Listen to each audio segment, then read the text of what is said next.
বাইতুল মামুরকে আল্লাহর ফেরেশতারা একবার তওয়াফ করার সুযোগ পায় কিয়ামত পর্যন্ত। আর আমি আপনি মানুষ বড় ভাগ্যবান, আল্লাহ কাবা ঘরকে বারবার কাবা ঘরে তওয়াফ করবার সুযোগ আমরা পাই। জোরে বলুন, জোরে হবে না?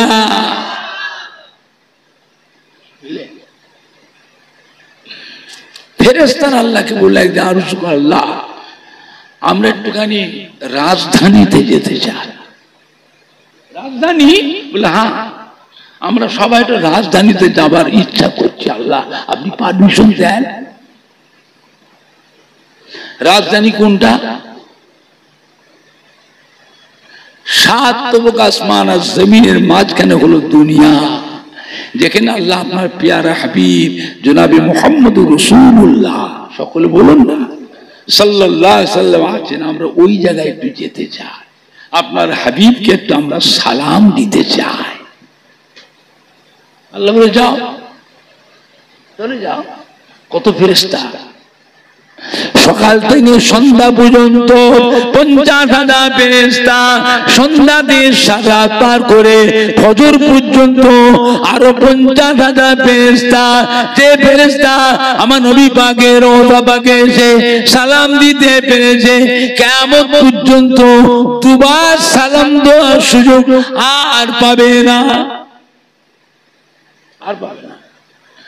ও ভাইজানেরা, আমরা বড় ভাগ্যবান, আল্লাহ নবীর রওজা পাকে বারবার জিয়ারতে বারবার সালাম দেওয়ার সুযোগ আমরা পেয়েছি। জোরে বল আলহামদুলিল্লাহ। জোরে বলবেন না? আর একটু জোরে বলা যাবে না? এখন মসজিদ করতে গেলে জমির দরকার, সাহাবা জমি তো বিক্রি করছে না। নবী আসার জন্য মদিনায়, মদিনার মাটির দাম বেড়ে গেল। যে যাই করুক, কারবার করুক, ব্যবসা করুক, কারখানা করুক, দোকান করুক, ফ্যাক্টরি করুক, কেউ একটা চট বিছিয়েও যদি বসে কিছু মালপত্র নিয়ে বসে, তার বেচা কেনাটা কম হবে না বেশি হবে? নবী মদিনায় আসাতে সারা পৃথিবীর মানুষ মদিনার সময় আসবে না, আসবে না? জমি বেচছে না, জমি বিক্রি হবে না। আল্লাহ নবী চিন্তিত হয়ে পড়লেন, তাই মসজিদ হবে কি করে? আল্লাহ নবী নিজের মন থেকে বেরিয়ে একটা জায়গায় যে দাঁড়ালেন, এ বাবা এই জায়গাটায় মসজিদ করলে কেমন হয়? সাহাবারা বলে, হুজুর আপনি যেটা ভালো বোঝেন, দেখো তো এই জায়গাটা কার? গোপনে গোপনে খবর না, প্রকাশ্যে নয়, আবার গন্ডগোল হবে। গোপনে সাহাবারা একটু গোপনে গোপনে খোঁজিয়ে দেখলেন দুটো এতিমের জায়গা। কাদের জায়গা? এতিমদের জায়গা। আল্লাহ ঠিক আছে, ওই দুটো এতিমকে চুপি চুপি গোপনে গোপনে আমার কাছে নিয়ে এসো। এতিম যুবক দুটোকে আল্লাহ নবীর কাছে আনা হলো। আল্লাহ নবী ডাকলে, বাবারা আপনারাই কি দুজনে এই জমির মালিক? বাবা আপনার তো এতিম মানুষ, আপনার দুজন তো এতিম, বাবা জায়গাটা আমার কাছে বিক্রি করেন না, এইখানটা আমি আল্লাহর ঘর মসজিদ বানাবো। এতিম যুবক দুটো খুশি হয়ে গেল। জোরে বলবেন না? খুশি হয়ে কি বললো? আল্লাহ নবী গো, আল্লাহ রসুল গো, আজ মক্কা শরীফ থেকে 360 মাইল রাস্তা অতিক্রম করে কষ্ট করে আমাদের মদিনায় এসেছেন। আমাদের জায়গাটা আপনার পছন্দ হয়েছে, এইখানটায় আল্লাহর ঘর মসজিদ বানাবেন। এই জায়গা আপনাকে পয়সা দেওয়া লাগবে না, মূল্য দিতে হবে না, এই জায়গা আপনাকে আমরা এমনি দিয়ে দিলাম। সুবহানাল্লাহ। জোরে হয় না? আর একটু জোরে হবে না? আগের জমানার মসজিদ গুলো ছোট ছোট মসজিদ, আগের যুগের মসজিদ গুলো বড় বড় না ছোট ছোট? এখন ছেলের ছেলে, মেয়ের ছেলে, নাতির ছেলে, পুতার ছেলেকে মানুষ বেশি হয়ে গেছে। মসজিদের জায়গা হচ্ছে না, মসজিদে বাড়াবার দরকার। মসজিদের পাশে যাদের জায়গা, 100 জায়গা মসজিদ কমিটিকে বিক্রি করে। মসজিদটা বড় হোক, আরো 50টা মানুষ জামাতে নামাজ পড়ার সুযোগ তো পাক না। বাবা জায়গা বিক্রি হবে না, মসজিদের গাড়িতে জায়গা দেন না, টাকা দিচ্ছি। না না হবে না। কেন বাবা? আমার নাতিরা ঘর করবে। কি বললো?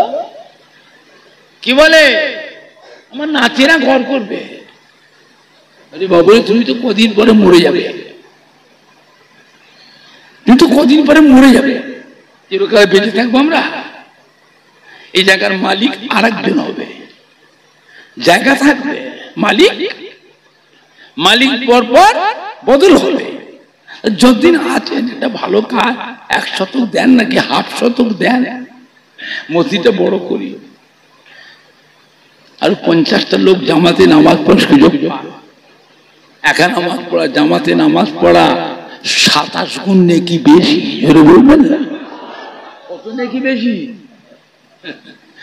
একলা একলা পড়া, ঘরে পড়া, একলা একলা পড়া, আর জামাতে মসজিদে জামাতে পড়া 27 গুণ নেকি বেশি। জামাত কজন নিয়ে জামাত হয়? ইমাম আর 3 জনকে নিয়ে জামাত হয়। ইমাম আর 3 জনকে নিয়ে জামাত হয়। সাহাবারা বলেন, ইয়া রাসূলুল্লাহ, ইয়া হাবিবাল্লাহ, জামাত যদি বড় হয়, আল্লাহ নবী বললেন, জামাত যত বড় হবে, মুসল্লি যত বড় হবে, আল্লাহ রাব্বুল আলামিন সওয়াবের দরজাও তত বাড়িয়ে দেবে। এই কথাটা শুনে সাহাবারা কি করলে? যার পা লম্বা ছিল, পা ছোট করে ফেলে,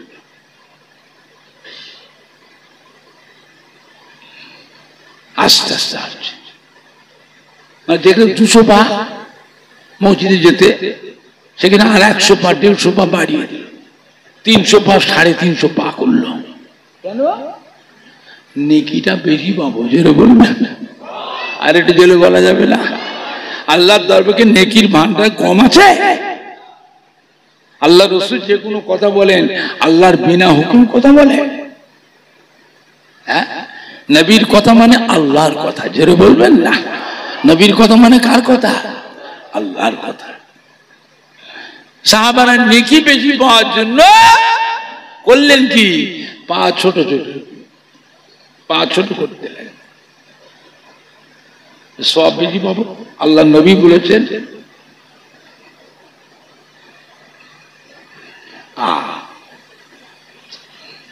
এখন আল্লাহ নবী, বাবা তোমরা বাবা এতিম মানুষ, তোমাদের তো সাহায্য করার দরকার।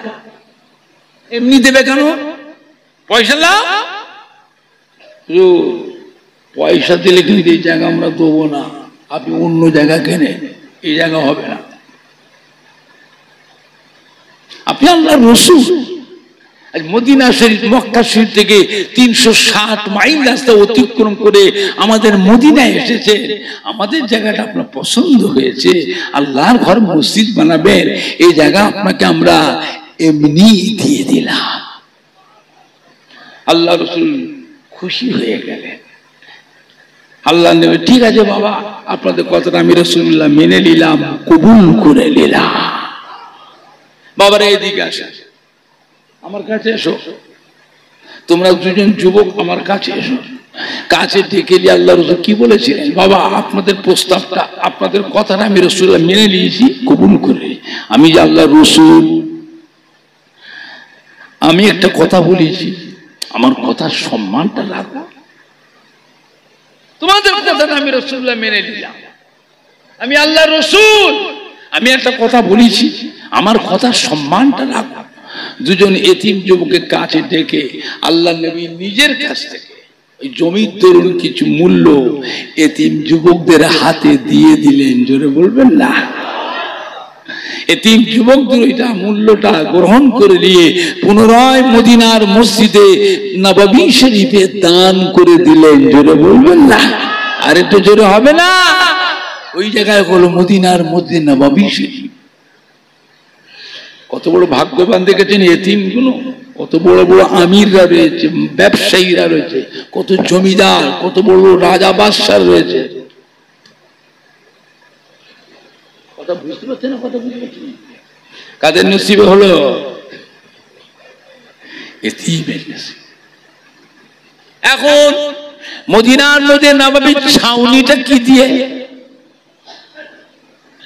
খাজুর গাছে পাতা আর বাটাম, খাজুর গাছ চিরে চিরে বাটাম আর কলম, খাজুর গাছের গুঁড়ি, খাজুর গাছের গুঁড়ি। সে খেজুর গাছ মানে আমাদের 24 পরগনা হুগলি হাওড়ার খেজুর গাছ নয়। ওই দেশে খাজুর গাছ আপনি আঁকা দিয়ে ধরতে পারবেন না। আবার খাজুর হয় 12 মাস, 12 মাস। আর মক্কা মদিনার খাজুর সারা পৃথিবীর মানুষ খায় না, খায় না। 12 মাস। আমাদের দেশে যেমন ডাব হয়, ডাব ডাব 12 মাস হয় না? মক্কা মদিনার খাজুর হয় 12 মাস। এখন আল্লাহ নবী বললেন, যে ব্যক্তি মদিনার মধ্যে নববী শরীফের 40 ওয়াক্ত নামাজ বা জামাতের সাথে আদায় করবে, কিয়ামতের কঠিন হাসরের দিনে আমি রাসূলুল্লাহ সাল্লাল্লাহু আলাইহি ওয়াসাল্লাম তাকে সাথে করে নিয়ে আল্লাহর বেহেশতে নিয়ে যাব।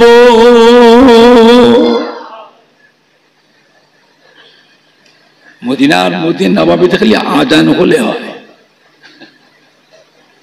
মক্কা মদিনার মানুষ, আমার নবী কি মানুষ, কি পরিবেশ তৈরি করেছে। খালি আজানটা হোক না, কোটি কোটি টাকার সোনার দোকানগুলো খোলা পড়ে আছে, কোটি কোটি টাকার হিরে মতির দোকানগুলো খোলা, কোনো দরওয়ানও নেই, মালিকও নাই, পুলিশও নাই। দোকানের সামনে একটা কি পর্দা, একটু বাচ্চাগুলো সাদা সাদা জুব্বা পরে, সাদা রুমাল, কালো কালো বেড়ি দিয়া পাগড়ি পরে, মানুষ কিভাবে যা আসে, আল্লাহু আকবার। একটু বাচ্চা বাচ্চা মেয়েগুলো পর্যন্ত বোরকা পরে, বাচ্চা বাচ্চা মেয়েগুলো গোলাপ ফুলের মতো দেখতে, বাচ্চাগুলোকে দেখতে গোলাপ ফুলের মতো মনে হয় যে চুমু খায়। বাচ্চাগুলো গলা জড়িয়ে চুমু খায়, অতটুকু বাচ্চাগুলো সব মসজিদে যাচ্ছে। আমি তো চিন্তা করি আমাদের যুবকগুলোকে নিয়ে যে দেখানোর দরকার, চলো দেখবে, চলো নবী কি পরিবেশ তৈরি করেছিলেন মক্কা মদিনা শরীফে। আজকে যদি এরকম থাকে, আজ থেকে 1400 বছর আগে আমার নবীর যুগে কিরকম পরিবেশ ছিল, কথা বুঝতে পারছেন? কথা বুঝতে পারছেন না? আমাদের ছেলেগুলো যুবকগুলো নিজে দেখানোর দরকার, চলো দেখবে, চলো নবীর মহব্বত দেখাচ্ছ, চলো ওইখানে যে দেখবে, চলো। এখন মদিনা মানুষের সব ধনী হয়ে গেল, সব বড় লোক হয়ে গেছে। আল্লাহ নবী বলে, বাবারা দুনিয়ার বুকে যে আল্লাহর ঘর মসজিদকে সুন্দর করে বানাবে, আল্লাহ পাক তার জন্য বেহেশতের ভিতরে সুন্দর সুন্দর ঘর বানিয়ে দেবে। জোরে বলো, জোরে হবে না? সাহাবারা বলছে, হুজুর কি বললেন? হুজুর আল্লাহ রাসূল মিথ্যে কথা বলে, কথা বলে, ধোঁকা দিয়া ভাঁওতা দিয়া কথা বলে? আল্লাহ নবী যেটা বলেন সেটা আল্লাহর হুকুম, আল্লাহ পাকের কথা। দুনিয়াতে মসজিদ সুন্দর করে বানালে আল্লাহ পাক তার জন্য বেহেশতের ভিতরে সুন্দর সুন্দর ঘর বানিয়ে। সাহাবারা বলছে, হুজুর তাহলে কি করতে হবে? হুজুর বাবা মসজিদটা সুন্দর, দামি দামি পাথর, দামি দামি টাইলস, ভালো ভালো ইঞ্জিনিয়ার মিস্ত্রিদের ডিজাইন করো, দামি দামি রং দিয়ে পেন্টিং করো। কোনটা আগে ভাঙা হবে? মিম্বারটাকে আগে ভাঙো। কোনটাকে? মিম্বারটাকে, মিম্বার বোঝেন না? মিম্বার বোঝেন? এখানে ইমাম খুতবা পড়ে, বুঝলেন? ইমামের জায়গাটা মেহরাব, মেহরাব। ইমাম যেখানে দাঁড়ায় মেহরাব, খুতবা পড়ে কি বলে? মিম্বার।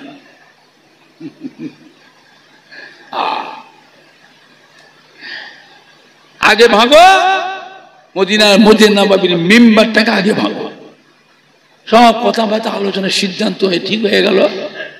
হঠাৎ করে দেখা যায় মদিনার মসজিদের নববীর মধ্যে কচি বাচ্চা ছেলের কান্না রোড গেল। আর বাচ্চা ছেলে কাঁদলে পড়ে মানুষ শুনলে তার অন্তরে মায়া লাগে না? লাগে না? সাহাবারা খোঁজাখুঁজি করছে, বাচ্চা ছেলে কোথা কাঁদছে গো, এত কাঁদছে, করুণ কান্নার আওয়াজ সহ্য করা যায় না। সাহাবারা খোঁজাখুঁজি করছে, পাচ্ছে না। মদিনার মধ্যে নববীর ভেতরে গিয়ে ওই মিম্বারে গায়ে গিয়ে দেখেন উস্তুনে হান্নানা, খাজুর গাছের গুড়ি, খাজুর গাছের মিম্বারের পাশে একটা খাজুর গাছের গুড়ি ছিল। আল্লাহ নবী যখন জুমার দিনে খুতবা পড়তেন মাঝে মাঝে নূরে হাতটাকে ওই গুড়িটার উপরে রাখতেন। আল্লাহ নবী ওয়াজ করতেন মিম্বারে দাঁড়িয়ে, মাঝে মাঝে আল্লাহ নবীর নূরে হাতটাকে ওই খাজুর গাছের গুড়িটার উপর রাখতেন। ওই গুড়িটাকে আল্লাহ নবীর নাম দিয়েছে উস্তুনে হান্নানা, উস্তুনে হান্নানা। ওই শুকনো খাজুর গাছের গুঁড়িটা ভিজে চতুর্দিক দিয়ে পানি গড়িয়ে যায়। ওই খাজুর গাছের গুঁড়ি থেকে বাচ্চা ছেলে করুণ কান্নার শব্দ উঠে গেছে। সাহাবারা ছুটে ছুটে এসে আল্লাহ নবীকে শোনালেন, আল্লাহ নবী গো, আল্লাহ রসুল গো, মদিনার মধ্যে নববী শরীফের মিম্বারের পাশে উস্তুনে হান্নানা এত কান্না কাঁদছে হুজুর, চতুর্দিক দিয়ে ভিজে পানি গড়িয়ে যাচ্ছে, এত কান্না কাঁদছে। উস্তুনে হান্নানা ওই খাজুর গাছের গুড়ির কান্নার আওয়াজ সহ্য করা যাবে না, করুণ কান্নার আওয়াজ। হুজুর এটা আপনার মুজিজা। আল্লাহ নবী তাই নাকি? যে হুজুর আমি নিজের চোখে দেখে আসছি, নিজে কান্না। আল্লাহ আমি রসুল্লাহ দেখবো, চলো। আল্লাহ নবী আসলেন, এসে পা ধরেছে, উস্তুনে হান্নানা কি হয়েছে, কাঁদছো কেন রে বেটা? উস্তুনে হান্নানা কাঁদছো কেন রে বেটা? আল্লাহ শুকনো খাজুর গাছকে জবান আল্লাহ খুলে দিয়েছিলেন, বাক শক্তি দান করলেন। খাজুর গাছে গুড়িটা বলতে লাগলো, আল্লাহ নবী গো, আল্লাহ রসুল গো, আপনি মদিনার মধ্যে নববীর মিম্বারে দাঁড়িয়ে খুতবা পড়েন, মাঝে মাঝে নূরে হাতটাকে আমার উপরে রাখেন। হুজুর আপনি ওয়াজ করেন, বয়ান করেন, মাঝে মাঝে আমার উপরে হাতটা রাখেন। আপনার উপরে আমার মোহাব্বত হয়ে গেছে, আমি আপনাকে ভালোবেসে ফেলেছি। এখন শুনছি মদিনার মধ্যে নববীর মিম্বারটা ভাঙবে, মিম্বারটা ভাঙলে আমি খাজুর গাছের গুড়ি আমাকে নিয়ে কোথায় ফেলে দেবে? আমি যাবে ভালোবেসে ফেলেছি, আমি যাবে মোহাব্বত করে ফেলেছি, আমি কি করে থাকবো?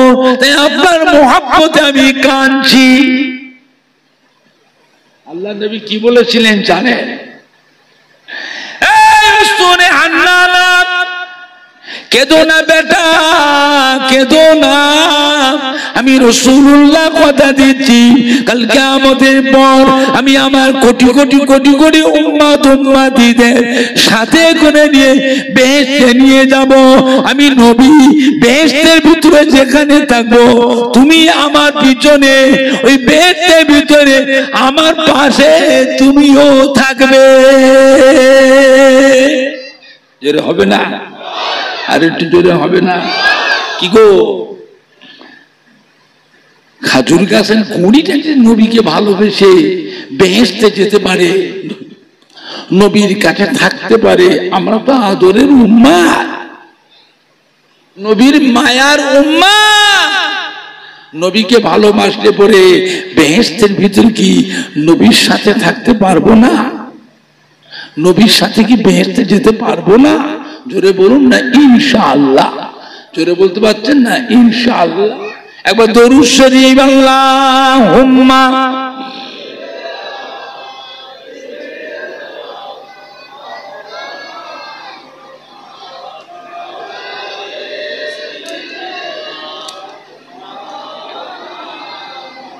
আল্লাহুম্মা সাল্লি আলা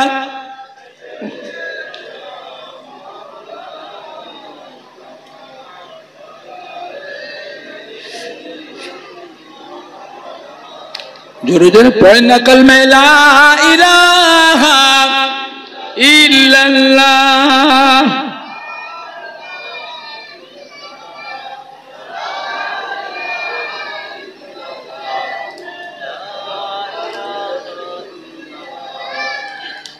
লা ইলাহা ইল্লাল্লাহ। লা ইলাহা ইল্লাল্লাহ মুহাম্মাদুর রাসূলুল্লাহ সাল্লাল্লাহু আলাইহি ওয়াসাল্লাম। 2 নাম্বার উহুদ পাহাড়। উহুদ পাহাড় একটাই পাহাড়, ওই পাহাড়ের সঙ্গে অন্য কোনো পাহাড়ের যোগ নেই। প্রত্যেকটা পাহাড় একটা পাহাড় আরেকটা পাহাড়ের সঙ্গে যোগ আছে, কিন্তু উহুদ পাহাড় একটাই পাহাড়। পাহাড়টা কত বড়? 9 মাইল এরিয়া। কত মাইল? 9 mile area. উহুদের যুদ্ধের সময় বাবা কুফারে কুরাইশরা যখন লস্কর ইসলামদের ঘাইল করতে লাগলো, জখম করতে লাগলো, নবী কাঁদতে লাগলেন, আল্লাহ আমরা অল্প সাহাবা,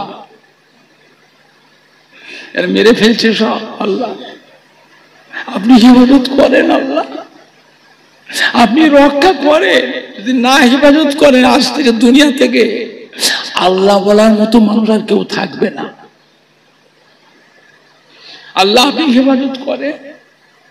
আল্লাহ নবী সাহাবাদের কি করেছিলেন? চলে উহুদ পাহাড়ে উঠে যায়। বাবারা সব পাহাড়ে উঠে পড়ো। আচ্ছা, পাহাড়ে উঠতে গেলে আরাম না কষ্ট? কথা বলে না। সর্বপ্রথম পাহাড়ে উঠেছিলাম আমি 68 সালে। কত সালে? 68 সালে। কোথায়? আজমির শরীফের তারাগড় পাহাড়ে। এই প্রথম জীবনে প্রথম আজমির শরীফ গিয়েছিলাম, গাড়ি ফুরফুরা রিজার্ভ গাড়িতে, বাড়ির ট্যাক্সি নিয়ে গেছিলাম, আমার আব্বা জানে গাড়িটা নিয়ে গেছিলাম। তখন 2 টাকা 25 পয়সা গেলেন ছিল পেট্রোল। 4.5 লিটারে গেলেন, 1 গ্যালন পেট্রোলের দাম 2 টাকা 25 পয়সা। পাঞ্জাব গেছিলাম, কাশ্মীর গিয়েছিলাম, আজমির গিয়েছিলাম, দিল্লি গেছিলাম, আগ্রায় গিয়েছিলাম গাড়ি। তারাগড় পাহাড়ে উঠেছিলাম, খুব কষ্ট হয়েছিল। তারাগড় পাহাড়ে উঠতে খুব কষ্ট হয়েছিল। এখন তো রাস্তা হয়ে গেছে, গাড়িতে বলুন তারাগড় পাহাড়ে উঠে যাবে। শিলং পাহাড়ে গাড়ি তুলবেন, শিলং পাহাড়ে উঠবে।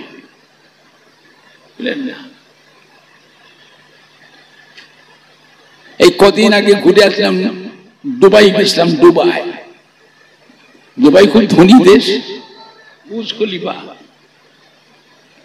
152 তলা, 152 তলা লিফটে করে উঠেছিলাম। বুঝলেন? আরব সাগরে বেড়ালাম, জাহাজ ভাড়া করে অনেক জায়গায় ঘুরলাম দুবাইতে। আল্লাহ নিয়ে গেলে 11 জন গিয়েছিলাম। আমার ছোট ছেলে সানাউল্লাহ গেছিল। এক একজনের টিকিট হলো 57,000 টাকা টিকিট। প্লেনের টিকিট আপ ডাউন 57,000 টাকা। গিয়ে সেখানে গিয়ে ঠকে গেছি। ওখানে যে 1000 কিলোমিটার দূরে হচ্ছে মক্কা মদিনা শরীফ। হায় হায়, এত কাছে চলে এসেছি। আমি আগে যদি জানতাম একসাথে টিকিটটা করতাম তাহলে উমরা হয়ে যেত। মনটা খুব খারাপ হলো। এখন আল্লাহ নবী যেন উহুদ পাহাড় দিয়ে রওনা হলেন, নবীর সম্মানে উহুদ পাহাড়টা আল্লাহর হুকুমে আস্তে আস্তে হ্যাট হয়ে গেছিল। আল্লাহ নবী সাহাবা দিলে উহুদ পাহাড়ে উঠে পড়লেন, উহুদ পাহাড়টা উঁচু হয়ে গেল। জোরে বলবেন না? আর একটু জোরে বলা যাবে না? নবী যখন পাহাড়ে উঠেছিলেন, পাহাড়টার মধ্যে একটা হরকত হয়েছিল, কাঁপতেছিল, হিলাদোলা। 9 মাইল এরিয়া পাহাড় যদি হেলে দোলে কাঁপে, ভয় লাগবে না? লাগবে না? কথা বলে না কেন? 5 সেকেন্ড ভূমিকম্প হলে মানুষ 2 তলার ছাদ থেকে নিচে লাফ দেবে বাঁচার জন্য। ভূমিকম্প যদি হয়, আপনি 2 তলা 3 তলার উপর থাকলে লাফ দিয়ে নিচে পড়বে, মরি বাঁচি দেখবে। আর অত বড় উহুদ পাহাড়টা কাঁপতে শুরু হয়েছে, হিলাদোলা শুরু হয়েছে। আল্লাহ নবী কি করেছিলেন? পা মোবারক একটা চাপ দিয়েছিলেন,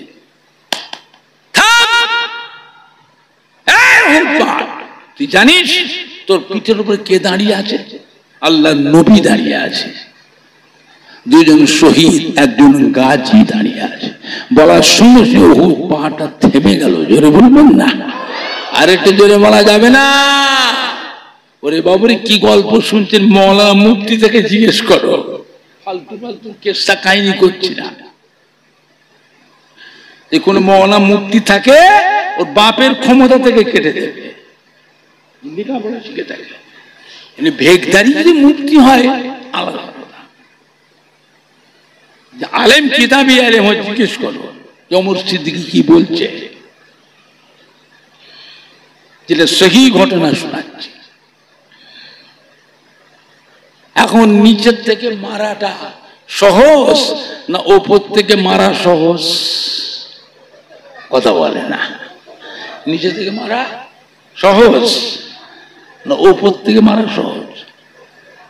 আল্লাহ মুসলমানদের বিজয় দিয়েছিলেন। জোরে বলবেন না? আর একটু জোরে বলা যাবে না?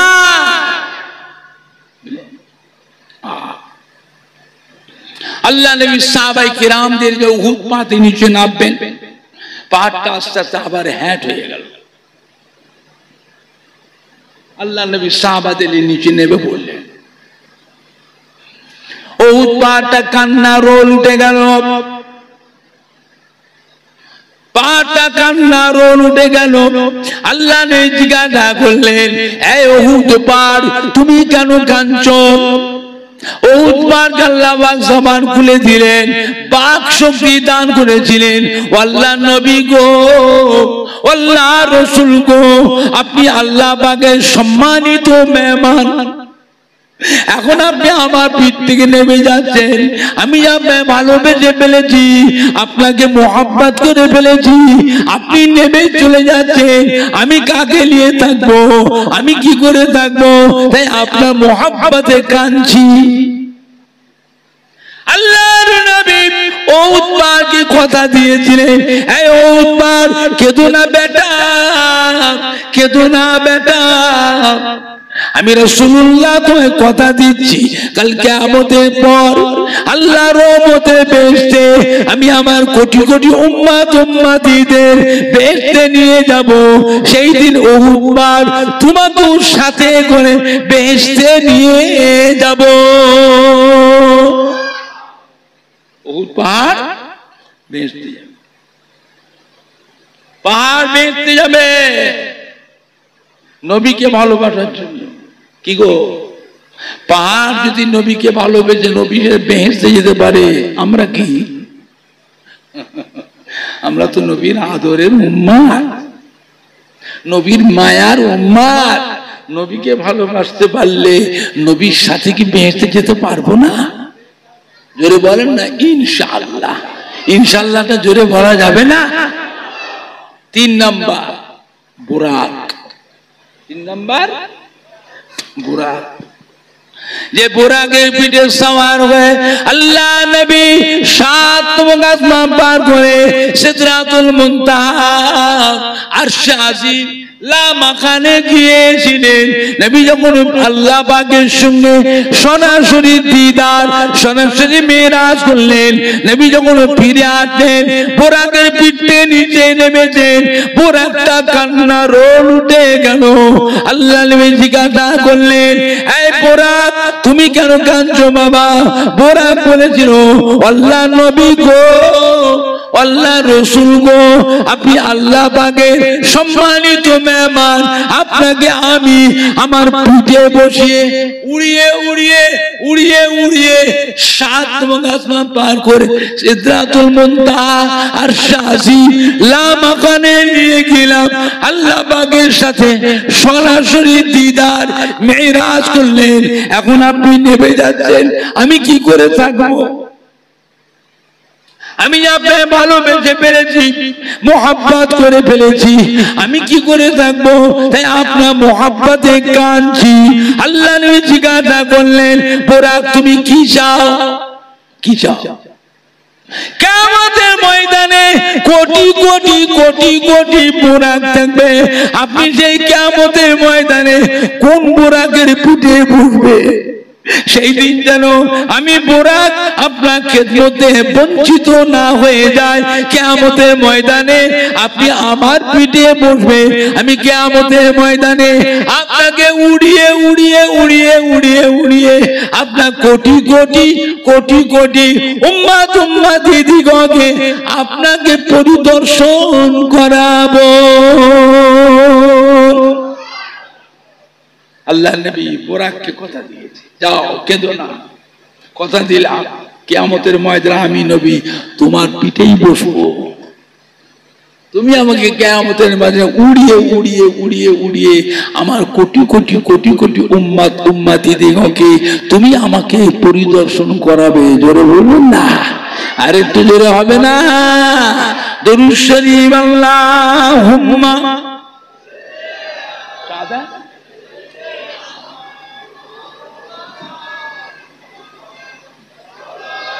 চাপো কি বলেন কোরআন, আল্লাহুম্মা সাল্লি আলা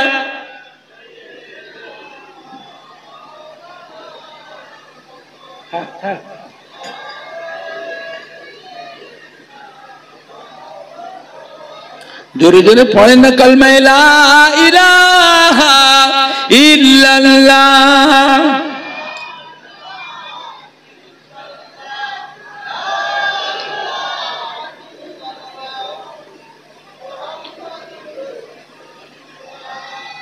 कलमे ला इलाहा इल्लल्लाह।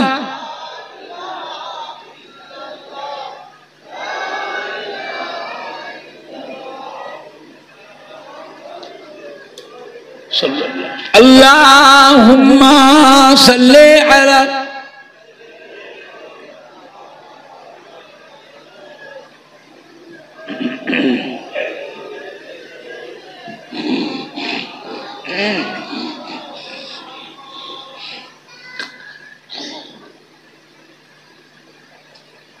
আমার ভাইজানরা, বাপজানেরা, যুবকেরা, আমার মুরব্বীরা, আলগরিয়া গ্রামবাসী, সম্মানী ভাই ও বাবাজিরা,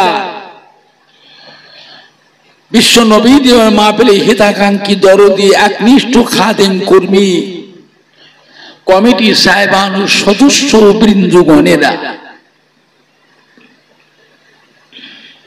নবী আমার দয়ার নবী উম্মাত উম্মতির জন্য আল্লাহ পাকের দরবারে চোখের পানি ফেলে কেঁদে কেঁদে দোয়া করতেন। নবী দোয়া করতেন না করতেন না একটু হানা কথা বলে, নবী কাঁদলে পরে আল্লাহ পাক সহ্য করতে পারতেন না। ইয়া হাবিব আপনি কাঁদবেন না, আপনার কি দরকার বলেন না, উম্মাত উম্মতির ব্যাপারে অত চিন্তা করবেন না। আমার প্যারা হাবিব আমি আল্লাহ পাক আপনাকে কাউসার হাউস দান করলাম। কিয়ামতের কঠিন হাসরের দিনে একটা দিন হবে দুনিয়ার 50,000 বছরের সময়। এই 50,000 বছর সময় সূর্য আল্লাহ পাক মাথার আধা উপরে নাবিয়ে দেন। এই সূর্যের 12টা মুখ আল্লাহ খুলে দেবেন। 12টা মুখ দিয়ে একসাথে কিরণ যাবে, তাপ যাবে। সূর্যের তাপে জমিনটা পুড়ে লাল তামা হয়ে যাবে। সূর্যের তাপে মাথার কিনুটা, ব্রেনটা, মগজটা গলে তরল হয়ে যাবে। এই মাথার কিনু ব্রেনটা গলে কান দিয়ে, নাক দিয়ে, চোখ দিয়ে, মুখ দিয়ে গলে গলে বেরোতে থাকবে। গোটা কিয়ামতের ময়দানে কান্না রোল উঠে যাবে। পানি পানি পানি পানি পানি পানি। ও আমার প্যারা হাবিব, আমি আল্লাহ পাক আপনাকে কাউসার হাউস দান করলাম।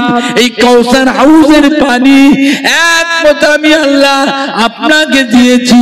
হযরতে আদম শফিউল্লাহকে আমি আল্লাহ দিই নাই, নূহ নবিউল্লাহকে আমি আল্লাহ দিই নাই, দাউদ খলিফাতুল্লাহকে আমি আল্লাহ দিই নাই, মুসা কালিমুল্লাহকে আমি আল্লাহ দিই নাই, ঈসা রূহুল্লাহকে আমি আপনার দিই নাই, হযরত ইব্রাহিম খলিলুল্লাহকে আমি আল্লাহ দিই নাই, হযরত ইসমাইল সবিহুল্লাহকে আমি আল্লাহ দিই নাই, মুহাম্মদ সাল্লাল্লাহু আলাইহি ওয়াসাল্লাম আমার হাবিবুল্লাহ। ও আমার প্যারা হাবিব, কিয়ামতের কঠিন হাসরের দিনে ওই কাউসার হাউজের পানি আপনি নিজে হাতে করে আপনার উম্মত উম্মতিদিগকে নিজে হাতে করে পান করাবেন। জোরে বলুন, আপনার নূরের হাতে ওই কাউসার হাউজের পানি আপনার যে উম্মতটা পান করবে 50,000 বছর তার শরীরে ওই সূর্যের তাপ আর লাগবে না। আপনার হাতের কাউসার হাউজের পানি পান করে যে উম্মত 50,000 বছর কিয়ামতের ময়দানে পানির পিপাসা লাগবে না। জোরে বলুন, জোরে হবে না? আর একটু জোরে হবে না? অন্য কোন নবীর উম্মতের জন্য নয়, অন্য কোন নবীর উম্মতের জন্য নয়। আল্লাহ রাব্বুল হুকুম দেবেন হযরত আদম আলাইহিস সালামকে হযরত ঈসা আলাইহিস সালাম পর্যন্ত সমস্ত নবীদের আল্লাহ হুকুম দেবেন, আপনারা যান আমার হাবিবের কাছে ওই কাউসার হাউজের পানি আপনারা দাঁড়িয়ে চেয়ে চেয়ে পান করেন। জোরে বলুন, আর একটু জোরে বলুন। একমাত্র নবীদের জন্য খাস, নবীদের উম্মতের জন্য নয়। দিলে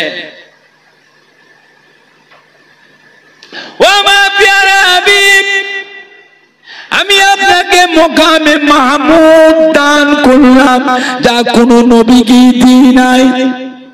ও আমার হাবিব গো, এই মকামে মাহমুদে কোন নবী প্রবেশ করতে পারবে না, কোন ফেরেশতাও প্রবেশ করতে পারবে না।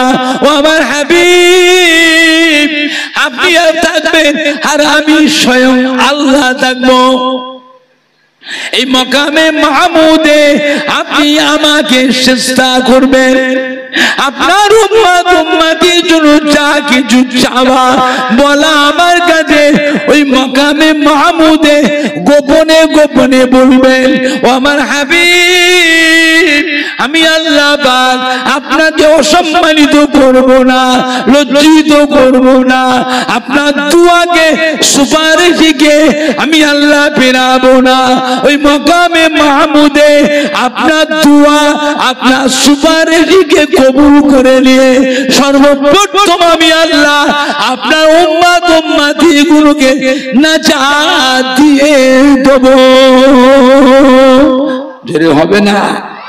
আর একটু জোরে হবে না? নারে দেখবে